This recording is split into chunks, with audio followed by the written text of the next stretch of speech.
to that last sentence when I get to some of these sources that I've used to learn all this stuff. Why isn't this common knowledge?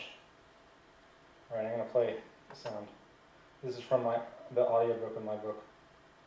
And Abram asked his father, saying, Father, tell me, where is God, who created heaven and earth, and all the sons of men upon the earth, and who created thee and me? And Terah answered his son Abram, and said, Behold, those who created us are all with us in the house. And Abram said to his father, My lord, shew them to me, I pray thee. And Terah brought Abram into the chamber of the inner court. And Abram saw, and behold, the whole room was full of gods of wood and stone, 12 great images, and others less than they, without number. And Terah said to his son, Behold, these are they which made all thou seest upon the earth, and which created me and thee and all mankind. And Terah bowed down to his gods, and he then went away from them, and Abram his son went away with him. And Abram saw on the day when he was sitting amongst them that they had no voice, no hearing, no motion, and not one of them could stretch forth his hand to eat. And Abram mocked them, and said, Surely the savory meat that I prepared has not pleased them, or perhaps it was too little for them, and for that reason they would not eat. And Abram sat before them all day, thinking perhaps they might eat. And in the evening of that day in the house Abram was clothed with the Spirit of God. And he called out and said, Woe unto my father and this wicked generation, whose hearts are all inclined to vanity, who serve these idols of wood and stone, which can neither eat, smell, hear, nor speak, who have mouths without speech, eyes without sight, ears without hearing, hands without feeling, and legs which cannot move. Like them are those that made them, and that trust in them. And when Abram saw all these things, his anger was kindled against his father. And he hastened and took a hatchet in his hand, and came unto the chamber of the gods, and he broke all his father's gods. And when he had done breaking the images, he placed the hatchet in the hand of the great God which was there before them, and he went out. And when Terah saw this, his anger was greatly kindled, and he hastened and went from the room to Abram. And he found Abram his son still sitting in the house, and he said to him, What is the work thou hast done to my gods? And Abram answered Terah his father, and he said, Not so, my lord, for I brought savory meat before them, and when I came nigh to them with the meat that they might eat, they all at once stretched forth their hands to eat before the great one had put forth his hand to eat.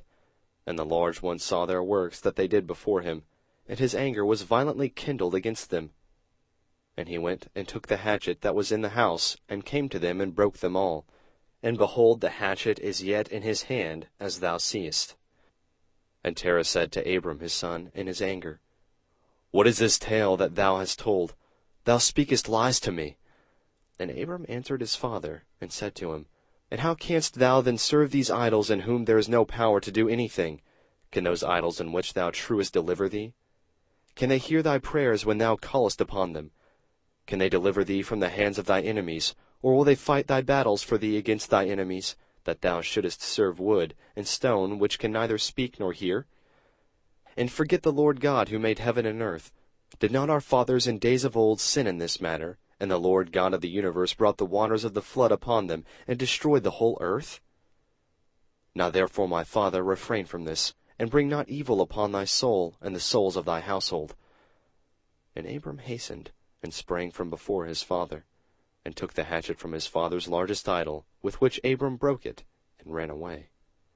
All right. The moral of the story. It's clear to anyone who reads the record that Terah knew his idols were useless, but he chose to believe them anyway. Likewise, people who actually study the counter against the theory of evolution can't possibly even believe in it. Yet, for whatever reason, they choose to believe in it anyway.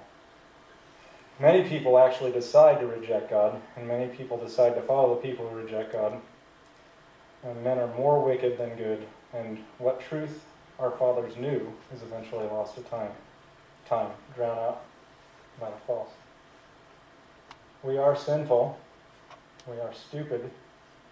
We need a shepherd. All right, there's another fallacy. We talked about a couple other ones. We talked about appeal to authority, which is something I talked about at the beginning. This is appeal to populace. Some people object to this because not a lot of people believe in it. That's a fallacy. Let's quote Galileo. He says, "In questions of science, the authority of 1,000 is not worth the humble reasoning of a single individual." And to him, back in that time, science wasn't the redefined science of today. It was a different science. It was truth or knowledge. So in matters of knowledge, the authority of 1,000 is not worth the humble reasoning of a single individual. In the case of my evidence, and the evidence of this group in general, we should not appeal to the highly educated or to the masses unless they know something that we don't, which usually they don't. If you go back to their sources, it's a matter of bias. And put aside your prejudice and look at the evidence itself. Become the expert and convert the masses. All right, this presentation is different than my book, and I'll tell you how. In some ways. I'm sure you find a lot of other differences if you actually read it and rewatched this DVD. But in this presentation, we talked about how a lot of people appeal to authority or popular opinion. In my book, I deal with bias. I speak of bias a lot. In this presentation, I used very little science. In my book, I have a chapter on science, which is a lot more information.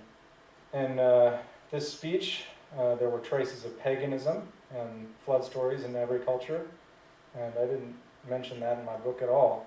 In my book, I just quoted pagan sources who claim that the pagan gods were deified ancestors, and a couple of Jewish and Christian sources that had specific names and dates and a lot of other details that we just don't have, except because of their histories. Very interesting stuff. I mean, if you're into that kind of thing, which I think everybody should be. There's so much history that I haven't begun to show just how often it confirms the Bible.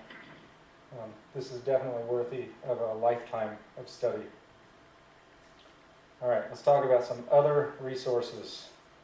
You don't have to necessarily buy my book, though my wife would say buy my book.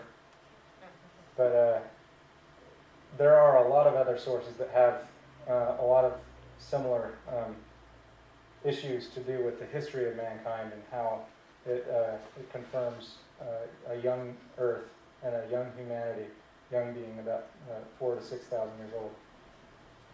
Bill Cooper wrote 2 books called After the Flood, which talks about the genealogies of European kings and how the European kings take their genealogy back to Noah, which is what you'd expect, right? And then he wrote another one called Table of Nations, which is about Genesis 10, I think, where it talks about the different nations that came out of Noah and where they went and how you can tell that their names actually correlate to the people that are in Genesis 10. And Arthur Custance actually wrote a book very similar to the Table of Nations, but it has different details. It's called Noah's 3 Sons. And you can see the different divisions, because God divided based on nations, and he definitely divided based on the 3 sons of Noah. And you can see some of the details about that in these 2 works. Eusebius talks a lot about it in his Chronicle. Josephus talks a lot about the history of the Jews and his Antiquities of the Jews. And of course, I have other resources on from Noah to Hercules.com. I think that it would be impossible to even get through one of these resources and still believe in evolution. I mean, you have to have some powerful bias to get through any of these and still believe in evolution. But when you put them all together, if you study that long, you will have almost, it would be impossible to believe in evolution after you read all this stuff, I think. But you have a free power pack of faith-building materials.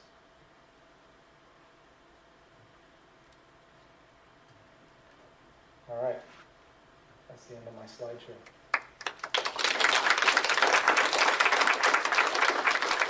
All right. having come to this meeting before, I know that we're going to take a break and come back for Q&A. Very good.